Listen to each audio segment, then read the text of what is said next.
పెళ్ళైనా పండగైనా వేడుక ఏదైనా పట్టు చీరల ప్రత్యేక వేదిక వారాహి సిల్క్స్.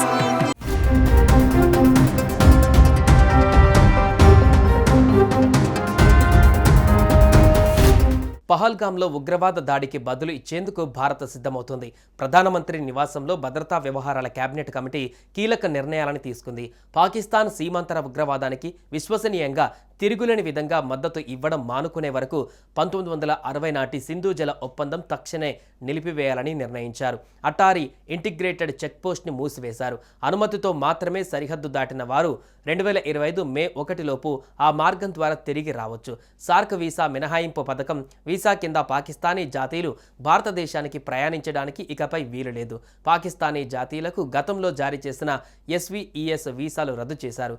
ఎస్వీఈఎస్ వీసా కింద ప్రస్తుతం భారతదేశంలో ఉన్న ఏ పాకిస్తానీ జాతీయుడైనా భారతదేశం విడిచి వెళ్లడానికి 48 గంటల గడువు విధించారు. న్యూఢిల్లీలోని పాకిస్తాన్ హైకమిషన్లో రక్షణ, సైనిక, నావిక, వైమానిక సలహాదారులను పర్సానా నాన్ గ్రాటాగా ప్రకటించారు.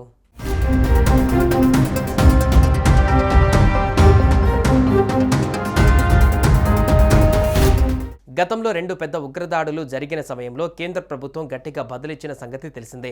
పుల్వామా ఉగ్రదాడి, ఉరి వైమానిక స్థావరంపైన దాడి తర్వాత భారత్ గట్టిగా ప్రతీకార దాడులు చేసింది.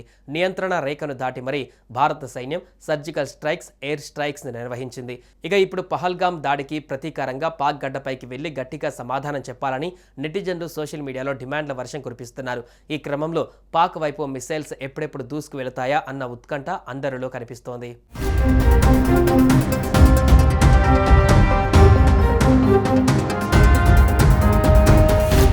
ఉగ్రదాడులపైన భారత్ వేస్తున్న ప్రతీకార అడుగులని గమనించిన పాకిస్తాన్ అలర్ట్ అయ్యింది. జమ్మూ కాశ్మీర్ సమీపంలోని సరిహద్దు ప్రాంతాలకు పాకిస్తాన్ సైన్యాన్ని మోహరిస్తోంది. అలాగే కరాచీ నుంచి యుద్ధ విమానాలను లాహోర్, రావల్పిండికి తరలిస్తోంది పాకిస్తాన్ ఆర్మీ. భారతదేశం చర్యలకు ఉపక్రమిస్తే తిప్పికొట్టడానికి పాకిస్తాన్ ఆర్మీ సిద్ధమవుతున్నట్లు సమాచారం. పహల్గామ్ పర్యాటకుల ప్రాణాలను బలిగొన్న ఉగ్రదాడి వెనుక లష్కరే తోయిబా టాప్ కమాండర్ సైఫుల్లా ఖలీద్ ప్రధాన సూత్రధారిగా ఉన్నట్లు ఆర్మీ వర్గాలు గుర్తించాయి. ఈ ఉగ్రదాడికి 2 నెలల నుంచి Saifullah Khalid alias Saifullah kasuri plan చేస్తున్నాడని, తన ప్లానింగ్ సజావుగా అమలు చేసేందుకు గత 2 నెలల్లో 2 సార్లు పాకిస్తాన్ ఆర్మీ క్యాంప్స్కు వెళ్లాడని భారత ఆర్మీ వర్గాలు వెల్లడించాయి. 2 నెలల క్రితం పాకిస్తాన్లోని కంగన్పూర్లో జరిగిన బెటాలియన్ ఈవెంట్లో సైఫుల్లా ప్రసంగించాడు. అక్కడ అతనిపై అధికారులు పూలు చల్లుతూ ఘనస్వాగతం పలికారు. సైఫుల్లాకు లష్కర్ నాయకత్వంతోనే కాకుండా పాకిస్తాన్ సైనిక శక్తులతో లోతైన సంబంధాలు ఉన్నాయి. పహల్గామ్ దాడి అనంతరం భారత భద్రతా సంస్థలు ఇప్పుడు మరింత లోతుగా సైఫుల్లా కదలికలు, అతని చర్యలపైన నిఘా ఉంచాయి.